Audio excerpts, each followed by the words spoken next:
Eu vou trazer para você aqui os 5 níveis de delegação que você, líder, precisa dominar para poder ter uma delegação efetiva, sem precisar ficar microgerenciando e principalmente sem perder o controle. Esse vídeo é para quem tem uma ou mais pessoas dentro do time. Mas, se você exerce algum tipo de delegação na sua vida, seja para parceiros, freelancers e assim por diante, esse vídeo também vai ser útil para você.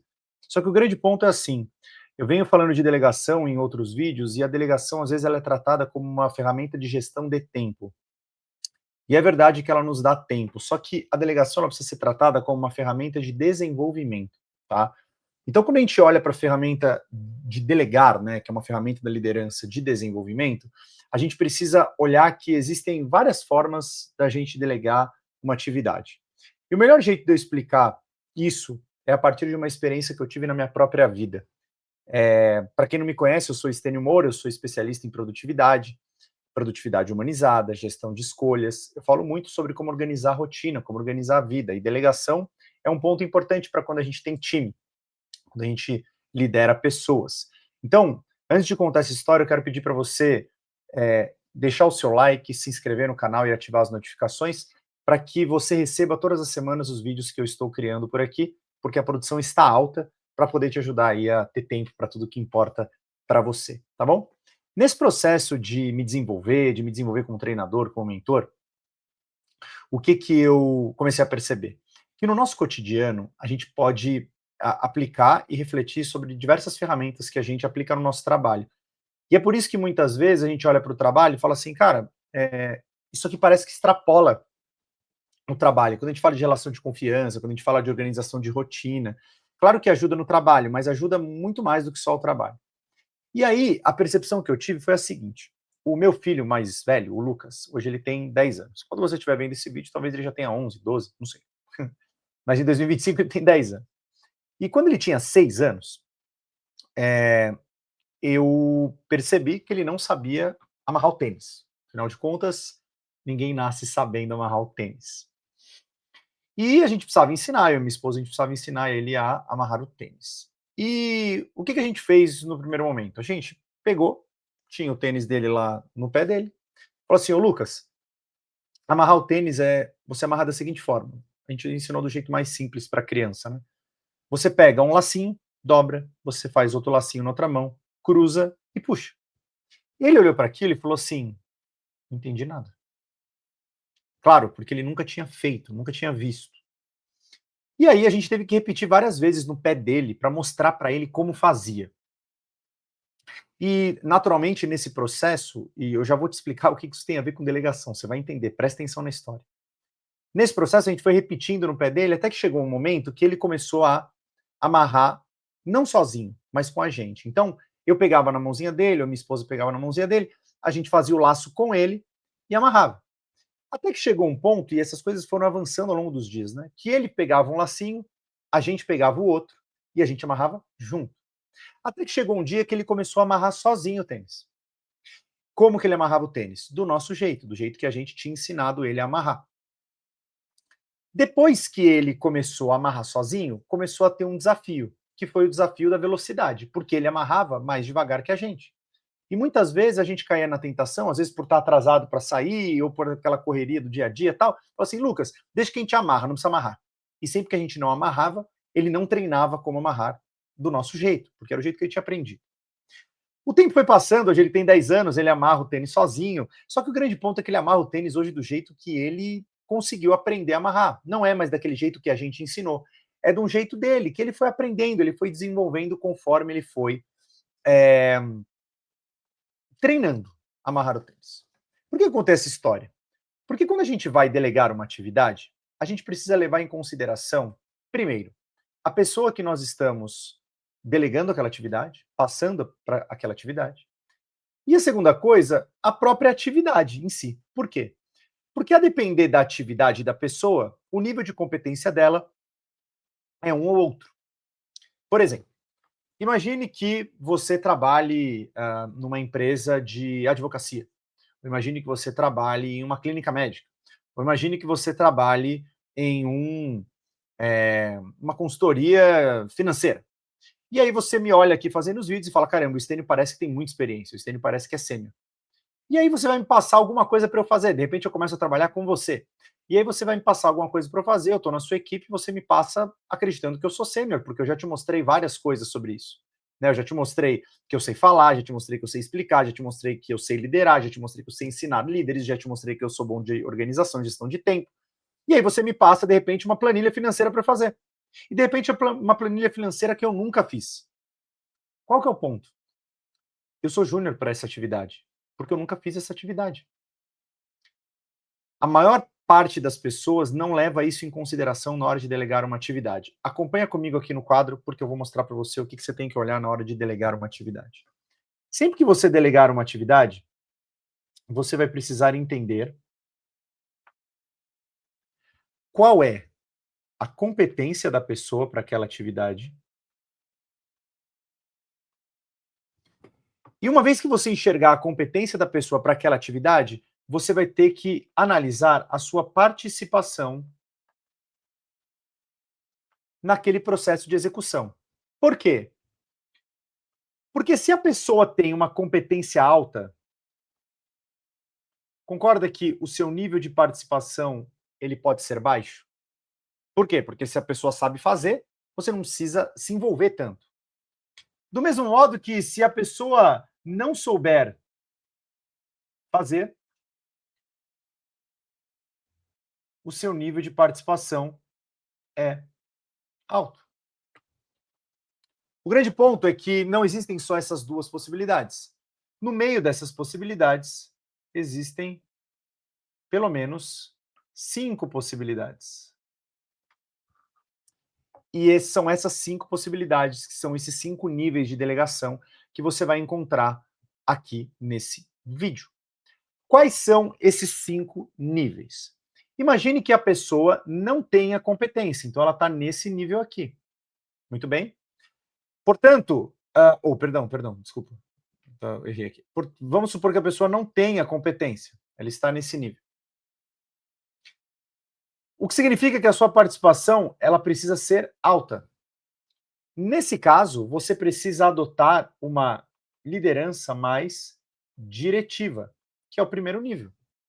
Ou seja, eu preciso mostrar para a pessoa como faz, eu ensino como faz, eu amarro o tênis no pé dela, é assim que faz. Não importa se a pessoa é sênior em várias outras coisas, significa que naquele negócio ela não é sênior, porque ela não tem competência para aquilo. Se de repente a pessoa já fez algumas vezes e você confia na pessoa, na capacidade técnica dela, porém você ainda não consegue deixá-la totalmente sozinha, você pode entrar nesse nível aqui de fazer junto com ela, onde a sua participação é média e da pessoa também é média. Qual é o tipo de liderança ou de estilo ou de nível de delegação que você precisa ter? A instrutiva. O que é a liderança? O que é esse estilo instrutivo?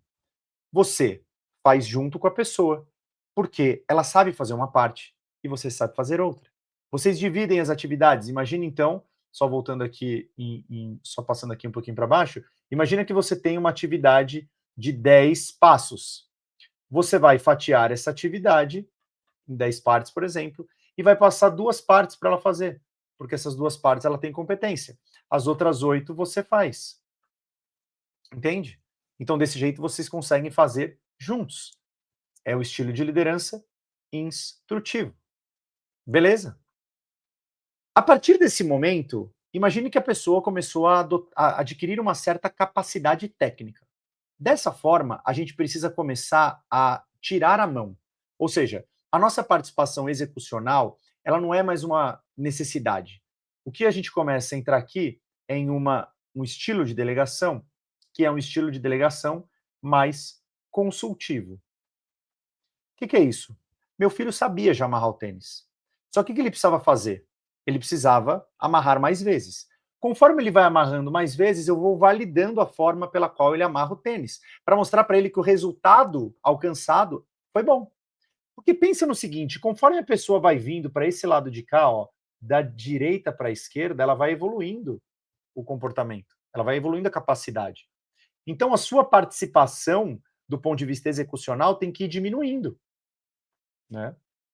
Então, aqui, as pessoas já sabem. Opa, o que eu fiz aqui, gente? Era um mais. Aqui as pessoas já têm alguma noção de como fazer e como fazer sozinho, porque aprenderam a fazer com você. E aí você já pode tirar a mão, não fazer.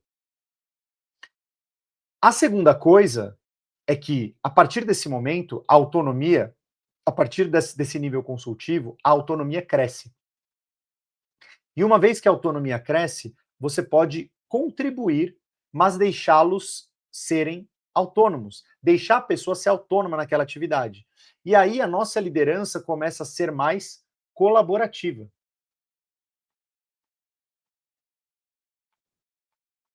Por quê? Porque aqui, além deles fazerem sozinhos, eles vão fazer do jeito deles. Por quê? Porque eles já fizeram muitas vezes. Ó, hoje meu filho amarra o tênis do jeito dele. Eu fui treinado a dar treinamentos de uma certa forma, mas hoje eu faço do meu jeito. Por quê? Porque eu já fiz muitas vezes. Pense em qualquer coisa que você aprendeu em algum momento.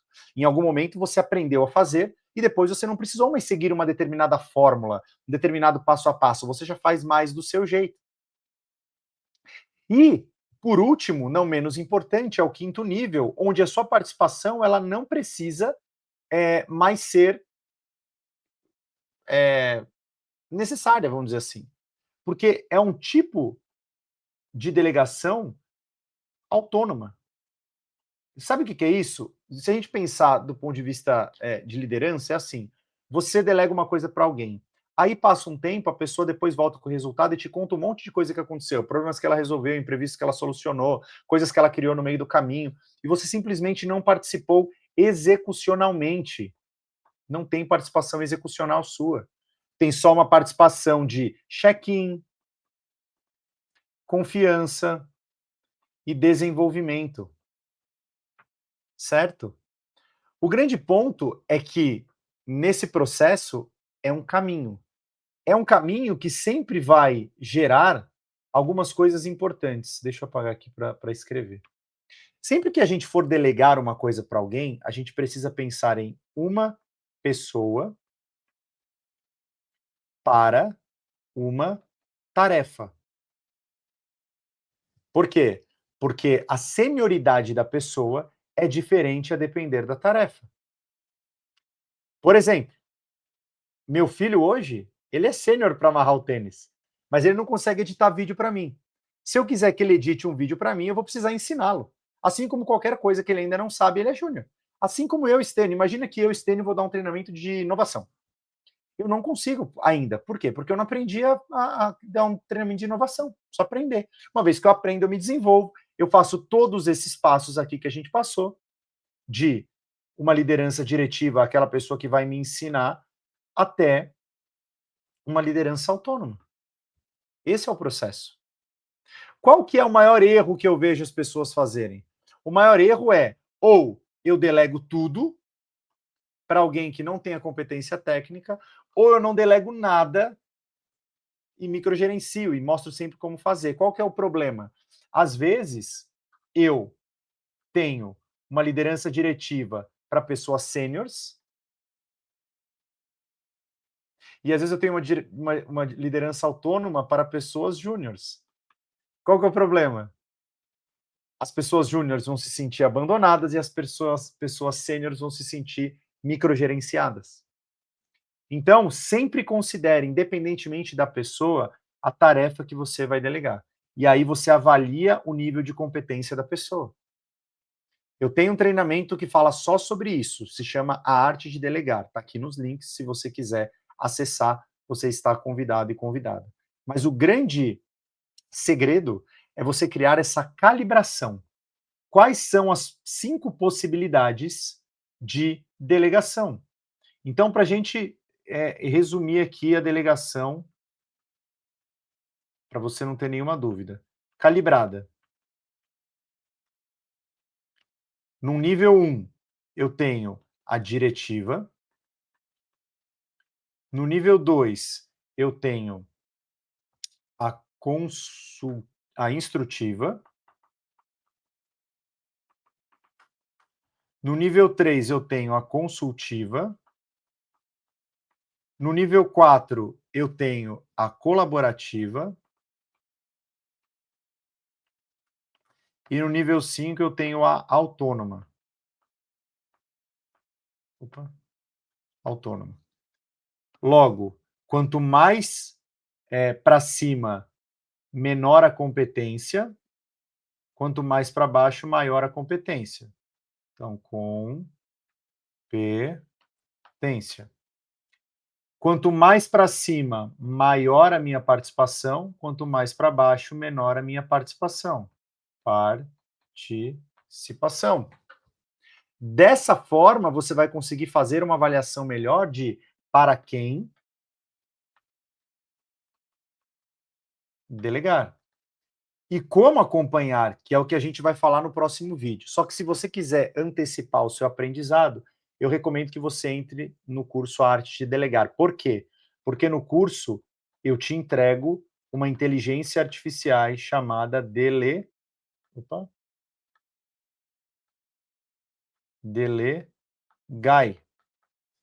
que ela te diz para quem delegar, você dando o que você quer delegar, como acompanhar e como delegar, tá bom? Esse é o meu convite para você. Portanto, a delegação é um processo de desenvolvimento. Não adianta você querer delegar só de um jeito ou só de outro. Você vai ter que adotar todos os estilos. Os 5 estilos para mesmas pessoas, às vezes, porque há pessoas que não têm capacidade, há pessoas que têm. E se você ficou curioso ou curiosa o que aconteceu com meu filho na liderança na delegação autônoma, outro dia eu estava outro dia não, ano passado, né? Eu estava numa reunião aqui, e aí ele entrou no escritório e falou assim: pai, quebrou meu cadarço. Aí eu falei assim: filho, eu não tenho o que fazer, eu tô numa reunião aqui, a gente vai sair pro futebol, quando eu terminar a reunião. Beleza, saí da reunião. Quando eu cheguei, o tênis dele estava amarrado. Quando eu quebrava meu cadarço, o que eu fazia? Eu arrancava o cadarço inteiro, igualava as pontas e amarrava com o que sobrava. Ele não fez isso. Ele amarrou do jeito dele, sem tirar o cadarço do lugar. Fez uns nós lá, umas coisas e deu certo. O que eu quero dizer? O resultado foi alcançado do jeito dele. E eu tive que desapegar do meu jeito de fazer. Quando você dá oportunidade para as pessoas aprenderem, se desenvolverem, resolverem os próprios problemas, você, enquanto líder, não só se desafoga e se sobrecarrega, como também você desenvolve as pessoas e cria autonomia nelas. Uma vez a minha ex-terapeuta falou para mim o seguinte: Stênio, quando você mima as pessoas, você as priva de se desenvolverem. Quando você não delega para as pessoas, eu recomendo que você assista o vídeo anterior que fala sobre o porquê você não delega. Quando você não delega, você está mimando as pessoas, você está privando as pessoas de se desenvolverem. Tudo bem? Então, espero que esse vídeo tenha feito sentido para você. Não esqueça de deixar o seu like, se inscrever no canal e ativar as notificações, porque o próximo vídeo vai falar muito sobre como que a gente acompanha essa delegação sem precisar controlar as pessoas do nosso time. Tá bom? Um grande beijo, um grande abraço, fique com Deus e até o próximo vídeo. Fui!